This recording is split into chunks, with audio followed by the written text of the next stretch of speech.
जो दिल्ली पुलिस का है।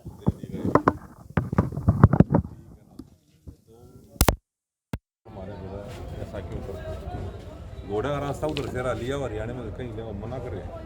देखो मना बात मना की नहीं है, बात इधर आ जाओ, आपको बता देता हूँ।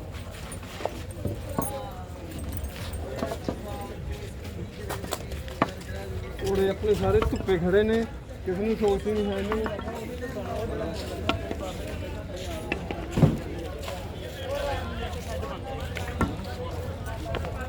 घोड़े जब आप मेरी पहले बात सुनो, उसके बाद आपको जो आपके साथ हैं, पर मैं आपको क्लियर बता दूँ, जब से हम आए हैं ना इधर ही आके रुके हैं, इधर ही घोड़े हैं, इधर ही हमारे सिंह हैं। घोड़े तो पहले पीछे थे, ये तो जिस मेरा टेंट में रहते देखो थे, तो यहाँ घोड़े अंदर पे या तो आपको घोड़ा पता होगा, पे पर बात जब तक करके कि हम आए हैं मेरे पास अभी तक के पीछे से लेके सारा डाटा पड़ा है, मैं आपको दिखा दूँगा। घोड़े यहीं पे थे, कितने दिन में घोड़े दसो सारे घोड़े उसके बाद जब ये दीवार बना रहे थे ना 26 तारीख को, जो इनका हल्ला हुआ, जब ये अफसर आए मेरे पास सारे जाने बच्चे थे, बोले बाबा जी भी आप हमारी हल करो, ये दीवार हो जाए, ये कल को ये फिर दोबारा हल्ला ना कर जाए। मैं कहा दीवार तो हो जाएगी, अब तो सर्दियाँ आने वाले समय में गर्मी नहीं पड़ेगी, हमारे को जहाँ पे सेट डालना है उसका क्या करोगे। भी जब भी हमारे को आप कॉल करोगे तो हम आपकी हेल्प के लिए मुलाजिम भी भेजेंगे, सारा कुछ भेजेंगे, आपको हमने कॉल करनी है। तो उसके बाद मैंने आईजी को फ़ोन किया, भी आईजी साहब भी धुप बड़ी पड़ रही है, भी घोड़ों को सेट डालना है, भी ये कंटेनर है ना जो सिर्फ उसको इतना ऐसे ऐसे करना है, ये दोबारा अपनी ऐसी जैसे भी आपकी है तो रहने दो। उसके बाद हमारे पास कुछ लोग आए कि बाबा जी आपके ऊपर निजाम लग रहे हैं, भी आपने ये दीवार कराई है बैरिकेड, भी आप आगे खुलने नहीं दे रहे। मैं कहा भी आपको कौन बता रहा, बोला साहब आपका नाम लेने बाबा अमन बैठा भी इस करके भी वो अगे खुलन नहीं दे रहा। फिर असी उन्होंने दसिया भी ये असी नहीं रास्ता बंद किया। उस बाद एंबूलेंस वाले ने सानू कहा भी बाबा जी हमारे को बड़ी दिक्कत हो रही है, भी घूम के जाना पड़ता है, भी ये आप ये रास्ता खुलवा दो। मैं कहा कोई बात नहीं, मैं अफसरों से बात करूँगा, उनको बोल के ये रास्ता जो ऑक्सीजन अफसरा से बात होगी, अफसर आदेश देंगे, कर लेना, बस हो जाएगा। प्रशासन अपने आप ही कर देगा। आपको भी पता है जब तक थोड़ा पुलिस के पैर नहीं हिलेंगे ना फिर कुछ नहीं करते, हम भी इस चक्कर में रहते हैं, हमारी जिंदगी इस चक्कर पुलिस में आपके साथ है, पुलिस के पैर हिलाने की जरूरत नहीं, मैं ठीक है आपको ना। देखो मैं आपको क्लियर कह रहा हूँ ना इस बात का। अब अफसर भी सारे आ जाएंगे, आप उस दिन के आए नहीं, आज आए हो, अब पैर ही थोड़ा सब प्रेम प्यार से होगा, हर एक बात को समझना पड़ेगा, ऐसी कोई बात नहीं, हम आपके साथ हैं, हमारा किसी कोई झगड़ा नहीं है। उनकी तो दीवार में जाते भी नहीं, हम अपने कहने हम तो उनकी दीवार तो हमने लेना नहीं, पर अभी आने वाला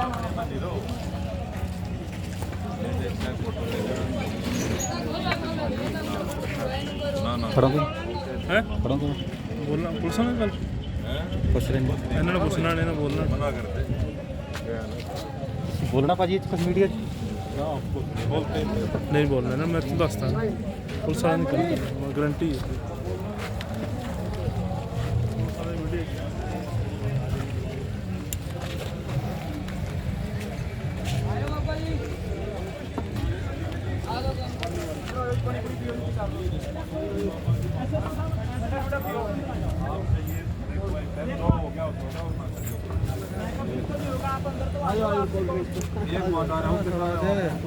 बढ़िया भाई बढ़िया। बैठो सही जोड़े मार दे दो भाई साहब, ये जोड़े मार दो, बैठो तो सही यार, बैठो। ठीक है ना, बैठने का टाइम नहीं बता दिया, ये बता रहे हूँ, और कुछ करने की जरूरत नहीं।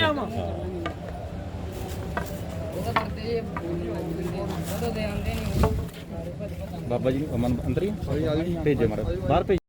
ਸਵਾਗਤ ਹੈ ਪੰਜਾਬੀ ਨੈਸ਼ਨਲ ਟੀਵੀ ਦੇਖਦੇ ਦਰਸ਼ਕਾਂ ਦਾ। ਇਸ ਵੇਲੇ ਉਸ ਬਾਰਡਰ ਤੇ ਜਿਹੜੀ ਕਿ ਤੁਸੀਂ ਸਾਡੇ ਪਿੱਛੇ ਦੇਖ ਰਹੇ ਆ, ਇਹ ਕੁੰਡਲੀ ਦਾ ਏਰੀਆ, ਇਹ ਕੁੰਡਲੀ ਦੇ ਏਰੀਏ ਦੇ ਵਿੱਚ ਨੈਕਸਟ 10 ਕਦਮ ਅੱਗੇ ਜਾਂਦਿਆਂ ਹੀ ਦਿੱਲੀ ਦਾ ਅਲੀਪੁਰ ਥਾਣੇ ਦਾ ਸਿੰਘੂ ਬਾਰਡਰ ਸ਼ੁਰੂ ਹੋ ਜਾਂਦਾ। ਤੁਸੀਂ ਜਿਨ੍ਹਾਂ ਨੇ ਵੀ 26 ਜਨਵਰੀ ਤੋਂ ਪਹਿਲਾਂ ਦੇ ਦ੍ਰਿਸ਼ ਦੇਖੇ ਹੋਣਗੇ ਕਿ ਇਹ ਰਾਸਤਾ ਜਿਹੜਾ ਇਹ ਅਕਸਰ ਇਹ ਖੁੱਲ੍ਹਾ ਰਹਿੰਦਾ ਸੀ, ਇੱਥੋਂ ਦੀ ਸਾਰੇ ਲੋਕ ਆਉਣ ਜਾਣ ਵਾਲੇ ਤੁਰ ਕੇ ਜਾ ਸਕਦੇ ਸਨ। ਪਰ 26 ਜਨਵਰੀ ਦੀ ਘਟਨਾ ਤੋਂ ਬਾਅਦ ਤੁਸੀਂ ਦੇਖਿਆ ਕਿ ਕਿਸ ਤਰ੍ਹਾਂ ਕੰਕਰੀਟ ਕਰਕੇ ਵੱਡੀਆਂ ਦੀਵਾਰਾਂ ਬਣਾ ਕੇ ਕੰਡਿਆਲੀਆਂ ਤਾਰਾਂ ਵਿੱਚ ਲਾ ਦਿੱਤੀਆਂ। ਇਸ ਤੋਂ ਅਗਲਾ ਜਿਹੜਾ ਏਰੀਆ ਤੁਸੀਂ ਦੇਖ ਰਹੇ ਹੋ ਸਿੰਘੂ ਬਾਰਡਰ ਦਾ, ਜਿੱਥੇ ਅਸੀਂ ਇਸ ਵੇਲੇ ਖੜੇ ਹਾਂ, ਇਹ ਸਾਰਾ ਕੁੰਡਲੀ ਦਾ ਹਰਿਆਣੇ ਦਾ ਏਰੀਆ। ਥੋੜ੍ਹਾ ਚਿਰ ਪਹਿਲਾਂ ਨਿਹੰਗ ਸਿੰਘ ਜਥੇਬੰਦੀਆਂ ਨੇ ਇਹ ਕੰਟੇਨਰ ਸਾਈਡ 'ਤੇ ਕਰਨ ਦੀ ਕੋਈ ਕੋਸ਼ਿਸ਼ ਕੀਤੀ ਸੀ। ਉਹਨਾਂ ਦਾ ਤਰਕ ਸੀ ਕਿ ਅਸੀਂ ਜਿਹੜੀਆਂ ਐਮਰਜੈਂਸੀ ਸੇਵਾਵਾਂ ਆ, ਜਿਨ੍ਹਾਂ ਦੇ ਵਿੱਚ ਐਂਬੂਲੈਂਸ ਜਾਂ ਆਕਸੀਜਨ ਦੀਆਂ ਗੱਡੀਆਂ ਆ, ਉਹਨਾਂ ਨੂੰ ਚਾਹੁੰਦੇ ਆ ਕਿ ਸਿੱਧੀਆਂ ਲੰਘ ਜਾਣ, ਤਾਂ ਕਿ ਸਾਡੇ 'ਤੇ ਜਥੇਬੰਦੀਆਂ 'ਤੇ ਇਲਜ਼ਾਮ ਨਾ ਆਵੇ ਜਾਂ ਕਿਸਾਨਾਂ 'ਤੇ ਇਲਜ਼ਾਮ ਨਾ ਆਵੇ ਕਿ ਕਿਸੇ ਤਰ੍ਹਾਂ ਕਿਸੇ ਜ਼ਰੂਰੀ ਜਿਹੜੀ ਜਾਨ ਕਿਸੇ ਦੀ ਆ ਉਹ ਬਚਾਈ ਜਾ ਸਕੇ। ਪਰ ਜਦੋਂ ਹੀ ਉਹਨਾਂ ਨੇ ਕੰਟੇਨਰ ਪਾਸੇ ਕਰਨ ਦੀ ਕੋਸ਼ਿਸ਼ ਕੀਤੀ ਤੇ ਨਾਲ ਹੀ ਹਰਿਆਣਾ ਪੁਲਿਸ ਤੇ ਦਿੱਲੀ ਪੁਲਿਸ ਜਿਹੜੀ ਆ ਉਹ ਹਰਕਤ ਵਿੱਚ ਆ ਗਈ ਤੇ ਉਹਨਾਂ ਨੂੰ ਰੋਕ ਦਿੱਤਾ।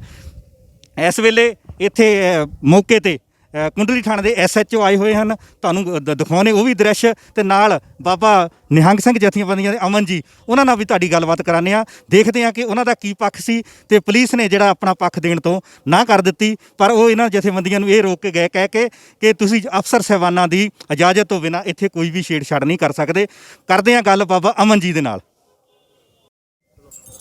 ਤੁਸੀਂ ਦੇਖ ਰਹੇ ਆ ਪੰਜਾਬੀ ਨੈਸ਼ਨਲ TV ਤੇ ਇਸ ਵੇਲੇ ਜੋ 26 ਜਨਵਰੀ ਤੋਂ ਬਾਅਦ ਪਿੱਛੇ ਬਾਰਡਰ ਦੇ ਉੱਤੇ ਕਟੀਲੀਆਂ ਤਾਰਾਂ ਤੇ ਬੈਰੀਕੇਡ ਜਿਹੜੇ ਪੱਕੇ ਕੰਕਰੀਟ ਕਰ ਦਿੱਤੇ ਗਏ ਸੀ, ਉੱਥੇ ਥੋੜਾ ਜਿਹਾ ਅੱਜ ਫੇਰ ਇਸ ਗੱਲ ਨੂੰ ਲੈ ਕੇ ਤਣੀ ਹੋਈ। ਕਿਸਾਨ ਜਥੇਬੰਦੀਆਂ ਦੇ ਨਾਲ ਜੇ ਅੱਗੇ ਆਣ ਕੇ ਸਟੇਜ ਤੋਂ ਨਿਹੰਗ ਸਿੰਘ ਜਥੇਬੰਦੀਆਂ ਬੈਠੀਆਂ, ਜਿਨ੍ਹਾਂ ਦੇ ਘੋੜੇ ਤੇ ਜਿਹੜਾ ਉਹਨਾਂ ਦਾ ਰਹਿਣ ਸਹਿਣ ਹੈ ਸਾਰਾ ਇੱਥੇ ਪ੍ਰਬੰਧ ਆ। ਅੱਜ ਉਹਨਾਂ ਨੇ ਇੱਥੇ ਆਪਣੀ ਸ਼ੈੱਡ ਬਣਾਉਣੀ ਚਾਹੀ ਤੇ ਲੋਕਲ ਹਰਿਆਣਾ ਦੀ ਪੁਲਿਸ ਦੇ SHO ਹੁਣੇ ਇੱਥੋਂ ਆ ਕੇ ਗਏ ਆ। ਕਰਦੇ ਆ ਗੱਲਬਾਤ, ਬਾਬਾ ਅਮਨ ਜੀ ਹੈ ਸਾਡੇ ਨਾਲ, ਉਹਨਾਂ ਨੂੰ ਪੁੱਛਦੇ ਵੀ ਕੀ ਸਾਰਾ ਮਾਜਰਾ ਸੀ।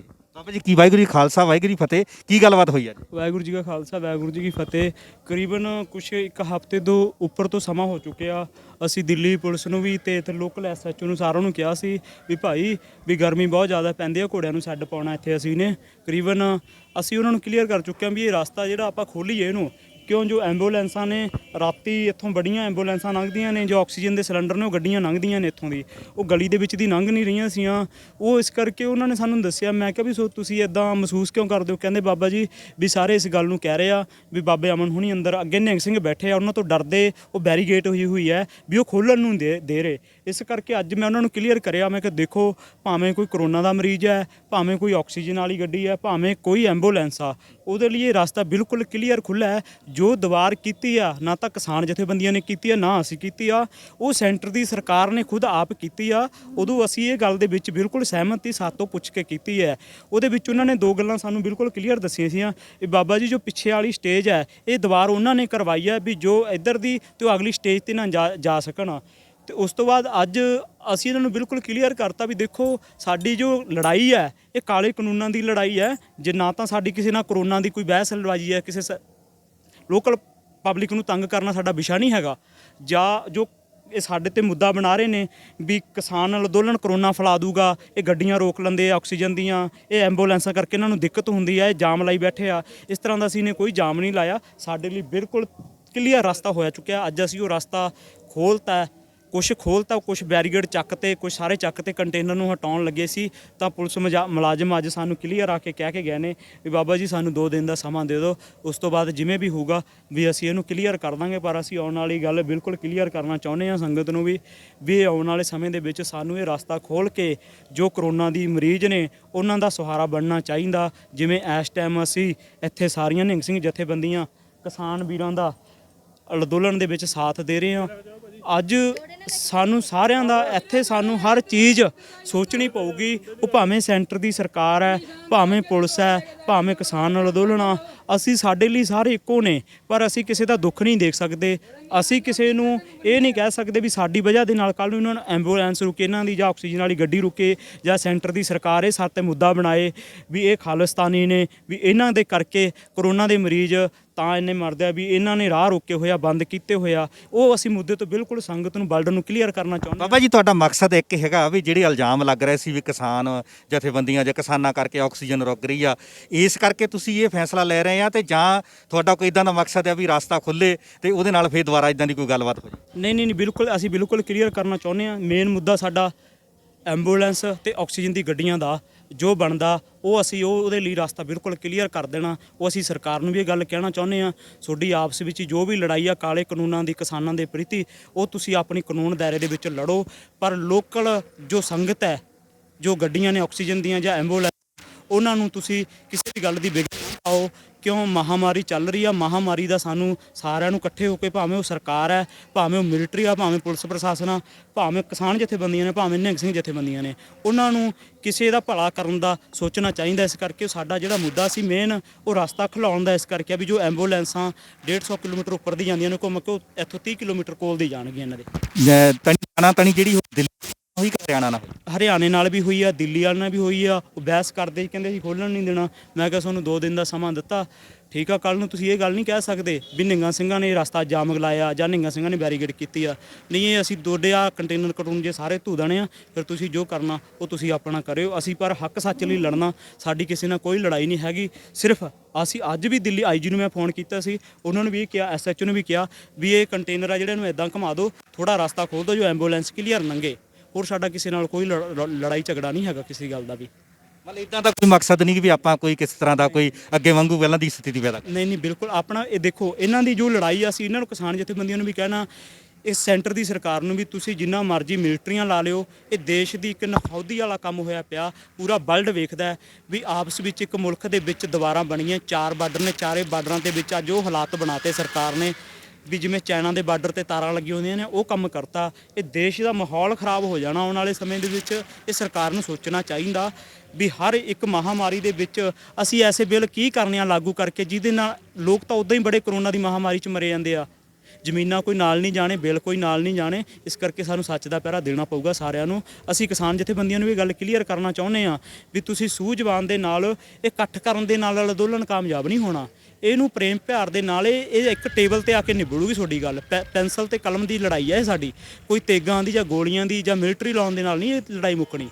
ਜੋ ਕਿਸਾਨ ਜਥੇਬੰਦੀਆਂ ਸਰਕਾਰ ਨਾਲ ਗੱਲਬਾਤ ਕਰਕੇ ਫੈਸਲਾ ਕੱਢਣਗੀਆਂ, ਜਥੇਬੰਦੀਆਂ ਦੇ ਜੋ ਕਹਿਣੇ 'ਚ ਚੱਲ ਕੇ ਤੁਸੀਂ ਵੀ ਸਾਰੀ ਕਾਰਵਾਈ ਕਰੋਗੇ ਕਿ ਆਪ ਫੈਸਲਾ ਤਾਂ ਨਹੀਂ ਲਾਓਗੇ? ਨਹੀਂ, ਅਸੀਂ ਆਪਣੇ ਲੈਵਲ ਤੇ ਅਸੀਂ ਜੋ ਸਾਡੀ ਆਪਣੀ ਪੰਥ ਦੀ ਵਿੱਦਿਆ ਉਹਦੇ ਪ੍ਰਤੀ ਅਸੀਂ ਸਾਰਾ ਕਾਰਜ ਕਰਾਂਗੇ। ਅਸੀਂ ਇਹਨਾਂ ਦੇ ਨਹੀਂ ਸਕਦਾ ਕਿ ਉਹ ਪੰਥ 4 ਕੁੰਠਾਂ ਦਾ ਮਾਲਕ ਹੈ। 1952 ਦੇ ਐਕਟ ਦੇ ਵਿੱਚ ਜੋ ਕਿਸਾਨ ਜਥੇਬੰਦੀਆਂ ਅੱਜ ਜ਼ਮੀਨ ਨੂੰ ਵਾਹ ਰਹੀਆਂ ਨੇ ਜਾਂ ਅੰਨ ਧਨ ਜੋ ਇਕੱਠਾ ਹੁੰਦਾ ਹੈ, ਇਹ ਸਾਰਾ ਸ਼੍ਰੋਮਣੀ ਪੰਥ ਅਕਾਲੀ ਬੁੱਢਾ ਦਲ ਦੀ ਦੇਣ ਹੈ ਇਹਨਾਂ ਨੂੰ। ਇਹ ਲੋਕ ਗੁਰਮਤ ਤੋਂ ਦੂਰ ਹੋਏ ਹੋਏ ਨੇ, ਇਹ ਲੋਕ ਉਹ ਭੁੱਲ ਚੁੱਕੇ ਨੇ ਵੀ ਇਹ ਜਿਹੜੀਆਂ ਸਾਨੂੰ ਜ਼ਮੀਨਾਂ ਦਿੱਤੀਆਂ ਨੇ ਇਹ ਘੋੜਿਆਂ ਦੀਆਂ ਕਾਠੀਆਂ ਤੇ ਬਣੀਆਂ ਨੇ।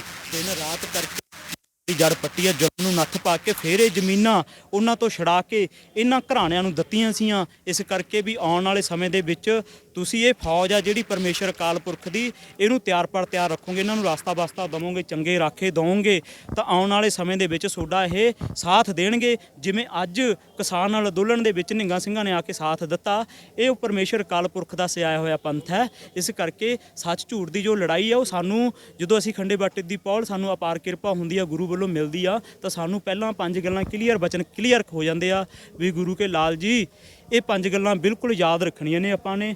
ਗਰੀਬ ਤੇ ਗਊ ਦੀ ਰੱਖਿਆ ਰੱਖਣੀਆਂ, ਨਾ ਜ਼ੁਲਮ ਕਰਨਾ ਤੇ ਨਾ ਜ਼ੁਲਮ ਸਹਿਣਾ, ਸੱਚ ਲਈ ਹਮੇਸ਼ਾ ਧਰਮ ਤੇ ਚੱਲਣ ਦਾ ਸੀਸ ਦੇਣਾ, ਇੱਕ ਸੱਚ ਤੇ ਚੱਲਣ ਦਾ। ਇਹ ਨਹੀਂ ਹੈਗਾ ਵੀ ਅਸੀਂ ਕਿਸੇ ਨਾਲ ਲੜ ਕੇ ਸੀਸ ਦੇ ਦਈਏ ਜਾਂ ਜ਼ਮੀਨ ਪਿੱਛੇ ਸੀਸ ਦੇ ਦਈਏ, ਇਹ ਧਰਮ ਨਹੀਂ ਹੈਗਾ। ਵਾਹਿਗੁਰੂ ਖਾਲਸਾ ਵਾਹਿਗੁਰੂ ਫਤਿਹ। ਇਹ ਸਨ ਬਾਬਾ ਅਮਨ ਜੀ ਜਿਨ੍ਹਾਂ ਨੇ ਦੱਸਿਆ ਕਿ ਸਮਾਜਿਕ ਹਿੱਤ ਲਈ ਜਾਂ ਦਿੱਲੀ ਵਾਸੀਆਂ ਦੇ ਹਿੱਤ ਲਈ ਤਾਂ ਕਿ ਜਿਹੜੀ ਆਕਸੀਜਨ ਦੀ ਸਪਲਾਈ ਉਹ ਸਹੀ ਢੰਗ ਨਾਲ ਚੱਲ ਸਕੇ, ਅਸੀਂ ਆਪਣੇ ਘੋੜੇ ਪਿੱਛੇ ਕਰਕੇ ਅਸੀਂ ਚਾਹੁੰਦੇ ਹਾਂ ਕਿ ਰਸਤਾ ਇਸ ਤੋਂ ਅੱਗੇ ਬਣ ਜਾਵੇ। ਕਿਉਂਕਿ ਜਿੱਥੇ ਅਸੀਂ ਖੜੇ ਹਾਂ ਇਹ ਹਰਿਆਣੇ ਦਾ ਕੁੰਡਲੀ ਥਾਣੇ ਦਾ ਏਰੀਆ ਆ ਤੇ ਨਾਲ ਹੀ 10-15 ਗਜ ਹੋਰ ਅੱਗੇ ਜਾਂਦੇ ਆ, ਨਾਲ ਹੀ ਬੈਰੀਕੇਡ ਜਿੱਥੇ ਲੱਗੇ ਆ, ਕਟੀਲੀਆਂ ਤਾਰਾਂ ਲੱਗੀਆਂ, ਕੰਕਰੀਟ ਹੋਇਆ ਆ। ਤੁਸੀਂ ਹੁਣ ਵੀ ਦੇਖ ਰਹੇ ਕਿ ਪਿੱਛੇ ਸਾਡੇ ਐਂਬੂਲੈਂਸ ਜਾ ਰਹੀ ਆ, ਕਿਸੇ ਵੱਲੋਂ ਕਦੀ ਰੋਕਿਆ ਨਹੀਂ ਜਾਂਦਾ ਹੈਗਾ। ਪਰ ਇਹਨਾਂ ਦਾ ਵੀ ਇਹ ਕਹਿਣਾ ਵੀ ਐਂਬੂਲੈਂਸ ਜਿਹੜੀ ਘੁੰਮਾ ਕੇ ਗਲੀਆਂ ਵਿੱਚ ਦੀ ਜਾਂਦੀ ਆ ਉਹ ਸਿੱਧੀ ਚੱਲ ਜਾਵੇ ਤੇ ਖਾਲਸਾ ਜਿਹੜਾ ਆ ਉਹ ਹਮੇਸ਼ਾ ਕਿਸਾਨਾਂ ਦੀ ਮੱਤ ਤੇ ਇਸ ਤਰ੍ਹਾਂ ਡਟਿਆ ਰਹੇਗਾ।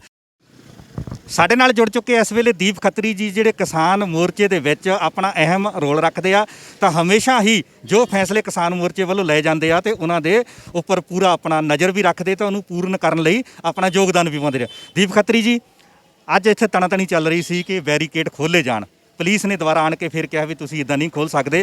ਕੀ ਤੁਹਾਡੀ ਜਿਹੜੀ ਸੋਨੀਪਤ ਦੇ ਐਸਐਸਪੀ ਦੇ ਨਾਲ ਮੀਟਿੰਗ ਹੋਈ ਸੀ ਉਹਦੇ ਵਿੱਚ ਕੀ ਪਾਸ ਹੋਇਆ ਸੀਗਾ ਕਿ ਤਾਂ ਕਿ ਜਿਹੜੀਆਂ ਜ਼ਰੂਰੀ ਸੇਵਾਵਾਂ ਆਕਸੀਜਨ ਆ ਜਾਂ ਐਂਬੂਲੈਂਸ ਹੈ ਚੱਲ ਸਕੇ? किसानों के ऊपर ये बार बार आरोप लग रहा था कि किसानों ने रास्ते बंद किए, किसानों ने रास्ते बंद किए, जबकि किसानों ने कोई रास्ता बंद नहीं किया। ये हरियाणा से आप यहाँ तक, यदि सिंगू बॉर्डर तक हरियाणा से टेम्पू बस आ सकती हैं तो ये आगे दिल्ली में भी जा सकती हैं। ये आगे दिल्ली पुलिस ने है जो आरसीसी का है जो पूरा का पूरा 26 जनवरी के बाद में 29 तारीख को इसको बंद कर दिया। हमारी रिक्वेस्ट है दिल्ली पुलिस से भी, मुख्यमंत्री से भी, प्रधानमंत्री से भी कि किसानों को बदनाम ना करे और ये रास्ता जो है इसी रास्ते से एम्बुलेंस और जो दिल्ली में ऑक्सीजन की कमी पड़ी हुई है, पानीपत से जो ऑक्सीजन आता है वो आप उसको घुमा फिरा के लेके ਜਿਹੜਾ ਟ੍ਰੈਫਿਕ ਦੇਖ ਰਿਹਾ ਮੈਂ ਕੈਮਰਾਮੈਨ ਨੂੰ ਬੇਨਤੀ ਕਰੂੰਗਾ, ਟ੍ਰੈਫਿਕ ਜਿੱਦਾਂ ਰੁਕ ਕੇ ਬੜਾ ਤੰਗੀ ਦੇ ਨਾਲ ਜਾ ਰਿਹਾ ਆ। ਕਿਸਾਨਾਂ ਦਾ ਇਹ ਮੰਨਣਾ ਸੀ ਕਿ ਸਾਡੇ ਤੇ ਇਲਜ਼ਾਮ ਨਾ ਲਾਇਆ ਜਾਵੇ। ਇਹਦੇ ਤੁਸੀਂ ਦੇਖ ਰਹੇ ਕਿ ਪਿੱਛੇ ਇੱਕ ਗੱਡੀ ਆ ਰਹੀ ਆ ਜਿਹਦੇ ਉੱਤੇ ਟੈਚੀ ਲੱਦੇ ਹੋਏ ਆ ਤੇ ਉਹ ਸੰਭਾਵਤ ਆ ਕਿ ਉਹ 에ਅਰਪੋਰਟ ਨੂੰ ਜਾਣ ਵਾਲੀ ਗੱਡੀ ਆ, ਜੋ ਪੰਜਾਬ ਦੀ ਹੋਊਗੀ, ਹਰਿਆਣਾ ਦੀ ਜਾਂ ਕਿਸੇ ਵੀ ਉੱਤਰੀ ਖੇਤਰ ਦੀ ਹੋਊਗੀ। ਤੁਸੀਂ ਦੇਖ ਰਹੇ ਕਿ ਕੈਮਰਾਮੈਨ ਜਿਸ ਤਰ੍ਹਾਂ ਤੁਹਾਨੂੰ ਦਿਖਾ ਰਿਹਾ ਕਿ ਬਹੁਤ ਤੰਗ ਰਸਤਾ ਆ ਤੇ ਗੱਡੀ ਇੱਕ ਆ ਰਹੀ ਆ, ਉਹ ਵੀ ਇਸ ਵੇਲੇ ਰੁਕੀ ਖੜੀ ਆ ਤੇ ਨਾਲ ਹੀ ਅਟੈਚੀ ਲੱਦੇ ਹੋਏ ਨੇ ਉੱਤੇ ਤੇ ਉਹ 에ਅਰਪੋਰਟ ਨੂੰ ਟਾਈਮ ਤੇ ਜਾਣਾ ਹੋਊਗਾ। ਬੱਚੇ ਵਿੱਚ ਨੇ, ਕਿਸਾਨ, ਇਸ ਦੇ ਪਿੱਛੇ ਐਂਬੂਲੈਂਸ ਆ ਰਹੀ ਹੈ, ਇੱਕ ਐਂਬੂਲੈਂਸ ਜਿਹੜੀ ਆ ਰਹੀ ਆ ਉਹ ਕਿਸਾਨ ਵੀ ਚਾਹੁੰਦੇ ਆ, ਨਿਹੰਗ ਸਿੰਘ ਜਥੇਬੰਦੀਆਂ ਵੀ ਚਾਹੁੰਦੀਆਂ ਆ ਕਿ ਇੱਥੋਂ ਸਿੱਧਾ ਰਸਤਾ ਖੋਲ੍ਹ ਦਿੱਤਾ ਜਾਵੇ ਤਾਂ ਕਿ ਜਿਹੜੀਆਂ ਜ਼ਰੂਰੀ ਸੇਵਾਵਾਂ ਆ 에ਅਰਪੋਰਟ ਨੂੰ ਜਾਣ ਵਾਲੇ ਲੋਕ ਆ ਤੇ ਉਹ ਜਿਹੜੇ ਸਿੱਧੇ ਜਾ ਸਕਣ। ਪਰ ਹਜੇ ਤੱਕ ਦਿੱਲੀ ਪੁਲਿਸ ਦੇ ਨਾਲ ਸੋਨੀਪਤ ਦੇ ਨਾਲ ਮੀਟਿੰਗ ਵੀ ਹੋਈ ਆ। ਇਹ 에ਅਰਪੋਰਟ ਨੂੰ ਜਾਣ ਵਾਲੀ ਗੱਡੀ ਦਿਸ ਰਹੀ ਹੈ ਤੁਹਾਨੂੰ ਇਸ ਵੇਲੇ ਸਾਹਮਣੇ। ਕਰਦੇ ਆ ਗੱਲ ਦੀਪ ਜੀ ਦੇ ਨਾਲ। एसएसपी सोनीपत ने हमें ये बोला था कि हम दिल्ली पुलिस के साथ कोऑर्डिनेट करेंगे और इमरजेंसी सेवाओं के लिए रास्ता खोलेंगे। इसमें किसानों का कोई दोष नहीं है, किसानों ने सारे रास्ते खोल रखे हैं, लेकिन दिल्ली पुलिस यदि इस बैरिकेड को हटा दे, जो 3 किलोमीटर दूर से जो 3 किलोमीटर दूर से एम्बुलेंस आ रही हैं घूम के, वो जल्दी दिल्ली जा सके, लोगों को सुविधा हो सके। लेकिन हमें लगता है कि किसानों को बदनाम करने के लिए केंद्र सरकार और दिल्ली पुलिस इसमें बड़ी राजनीति कर रही है। नहीं, आपके साथ जब मीटिंग हुई सोनीपत के एसएस प्रशासन की, उन्होंने क्या बोला था कि हम दिल्ली पुलिस के साथ कोऑर्डिनेट करके और जल्दी से जल्दी इस रास्ते को खुलवाएंगे, ताकि जो पानीपत रिफाइनरी से है जो ऑक्सीजन के सिलेंडर दिल्ली आ रहे हैं, दिल्ली में ऑक्सीजन की कमी ना हो, और जो मरीज दिल्ली से बाहर जा रहे हैं, बाहर से दिल्ली आ रहे हैं, उनकी कम से कम इमरजेंसी सेवाओं के लिए रास्ता उनको। खतरी ये लगता है कि सरकार या बीजेपी आपको बदनाम किसानों को करना चाहती है कि ये आंदोलनकारी हैं जो मरीजों की मौत हो रही है इनकी वजह से। मैं आपको बता दूं, किसान मोर्चे की तरफ से यहाँ एक राजा हरिश्चंद्र हॉस्पिटल है, वहाँ पे खालसा एड की तरफ से है जो स्ट्रेचर नहीं है बॉडियों को रखने के लिए, तो वो भी प्रोवाइड कर रहे हैं, फूड प्रोवाइड कर रहे हैं। किसान मोर्चा ही कर रहा है यहाँ पे नरला में राजा हरिश्चंद्र हॉस्पिटल में। वहाँ पे भी जो भी सुविधा किसानों की तरफ से किसान किसी को परेशान करने के लिए नहीं आए, किसान लोगों को सुविधा देने के लिए आए। हम भी इंसान हैं और इंसानियत के नाते हम वे सारे काम करना चाहते हैं जो केंद्र सरकार ने कर। मोदी सरकार किसानों को बदनाम कर रही है। हम सोच रहे, बात कर रहे थे किसी और किसान नेता से कि बोल रहे कि संयुक्त किसान मोर्चा को ऐसा भी फैसला ले सकता है कि जो ऑक्सीजन की सप्लाई है वो भी हम प्रोवाइड करा सकते हैं। हमारे साथ सरकार बात तो करे। अभी सुबह बात हुई है, यहाँ पे दिल्ली में जितनी भी ज़रूरत चीज़ें हैं, चाहे लंगर की ज़रूरत पड़े, चाहे एम्बुलेंस की ज़रूरत पड़े, मैं आपको बता दूँ यहाँ तक की भी प्लानिंग कर लिया है कि जो बॉडी शमशान घाट तक नहीं पहुंच पा रही है एम्बुलेंस में, तो किसान मोर्चा है जो अपने ट्रैक्टर देने के लिए तैयार है, अपनी एम्बुलेंस देने के लिए तैयार है। लेकिन सरकार है जो कहीं आगे हाथ ना बढ़ा के हाथ पीछे खींच रही है। उनका अपना टारगेट यही है, किसानों को बदनाम करो, और इसके ऊपर है वो बड़ी केंद्र सरकार बड़ी राजनीति कर रही है। ਦੀਪ ਖੱਤਰੀ ਦਾ ਕਹਿਣਾ ਹੈਗਾ ਕਿ ਹਰ ਦਿੱਲੀ ਦੇ ਵਿੱਚ ਜਿਹੜੀ ਸਮੱਸਿਆ ਇਸ ਵੇਲੇ ਕੋਵਿਡ ਦੇ ਮਰੀਜ਼ਾਂ ਦੇ ਨਾਲ ਆ ਰਹੀ ਆ, ਚਾਹੇ ਐਂਬੂਲੈਂਸ ਦੀ ਆ, ਚਾਹੇ ਆਪਣਾ ਟਰੈਕਟਰ ਟਰਾਲੀ ਦੇ ਕੇ ਜਿਹੜੇ ਸ਼ਵ ਪਏ ਆ, ਜੇ ਇੱਧਰ ਉੱਧਰ ਕਿਤੇ ਵੀ ਸ਼ਮਸ਼ਾਨ ਘਾਟ ਦੇ ਵਿੱਚ ਜਾਣਾ ਆ, ਹਰ ਮਦਦ ਕਰਨ ਲਈ ਤਿਆਰ ਆ। ਜਿੱਦਾਂ ਖਾਲਸਾ ਏਡ ਨੇ ਆਪਣੇ ਸਟ੍ਰੈਚਰ ਭੇਜੇ, ਆਪਣੇ ਬੈੱਡ ਭੇਜੇ ਆ, ਤੇ ਲੰਗਰ ਵੀ ਜਿਹੜਾ ਇਸ ਵੇਲੇ ਸੰਯੁਕਤ ਮੋਰਚੇ ਵੱਲੋਂ ਉਹਨਾਂ ਹਸਪੀਟਲਾਂ ਵਿੱਚ ਜਾਂ ਉਹਨਾਂ ਥਾਵਾਂ ਤੇ ਭੇਜਿਆ ਜਿੱਥੇ ਜ਼ਰੂਰਤ ਆ। ਤੇ ਉਹਨਾਂ ਦਾ ਇਹ ਵੀ ਕਹਿਣਾ ਆ ਕਿ ਜੇ ਕੋਈ ਹੋਰ ਵੀ ਦਿੱਲੀ ਸਰਕਾਰ ਜਾਂ ਕੇਂਦਰ ਸਰਕਾਰ ਕੋਈ ਸਾਡੇ ਨਾਲ ਰਾਬਤਾ ਕਰਦੀ ਆ ਕਿ ਕਿਸਾਨ ਜਥੇਬੰਦੀਆਂ ਵੱਲੋਂ ਸਾਨੂੰ ਆਹ ਸਹਿਯੋਗ ਚਾਹੀਦਾ ਆ, ਤੇ ਉਹ ਸੰਯੁਕਤ ਮੋਰਚਾ ਉਸ ਜਿਹੜਾ ਸਾਥ ਦੇਣ ਲਈ ਤਿਆਰ ਆ। ਪਰ ਕਿਸੇ ਨਾ ਕਿਸੇ ਤਰ੍ਹਾਂ ਜੇ ਬੀਜੇਪੀ ਬਦਨਾਮ ਕਰਦੀ ਆ, ਤੁਸੀਂ ਦੇਖਦੀ ਕਿ ਜੇ ਰਸਤਾ ਆ, ਇਹ ਜਿਹੜਾ ਰਸਤਾ ਆ ਉਹ ਜੇ ਖੁੱਲ੍ਹ ਜਾਂਦਾ ਆ ਤੇ ਜਿਹੜੀ ਪੰਜਾਬ ਜਾਂ ਹਰਿਆਣਾ ਕਰਨਾਲ ਵੱਲੋਂ ਆਉਣ ਵਾਲੀ ਸਾਈਡ ਆ ਉਹ ਪਿੱਛੋਂ ਬਿਲਕੁਲ ਓਪਨ ਆ, ਤੇ ਸਿੱਧੀ ਜਿਹੜੀ ਉਹ 5 ਮਿੰਟ 'ਚ ਗੱਡੀ ਅੱਗੇ ਜਾ ਸਕਦੀ ਆ। ਜਿਹੜੀ ਕਿ ਜਿਸ ਤੇ ਦੇਖਦੇ ਆ ਕਿ ਇੱਥੋਂ ਘੁੰਮ ਕੇ ਘੰਟਾ ਡੇਢ ਘੰਟਾ ਲੋਕ ਖੱਜਲ ਹੋ ਕੇ ਐਂਬੂਲੈਂਸ 'ਤੇ ਚਾਹੇ 에ਅਰਪੋਰਟ ਨੂੰ ਜਾਣ ਵਾਲੇ ਲੋਕ ਆ, ਉਹ ਖੱਜਲ ਹੁੰਦੇ ਆ ਤੇ ਖੱਜਲ ਹੋ ਕੇ ਆਪਣੇ ਮੰਜ਼ਿਲ ਤੇ ਪਹੁੰਚਦੇ ਆ। ਤੁਸੀਂ ਦੇਖ ਰਹੇ ਹੋ ਪੰਜਾਬੀ ਨੈਸ਼ਨਲ ਟੀਵੀ ਤੇ ਗੁਰਨਾਮ ਸਿੰਘ ਬਿਲਗਾ ਨੂੰ ਦਿਓ ਇਜਾਜ਼ਤ। ਬਹੁਤ ਬਹੁਤ ਧੰਨਵਾਦ।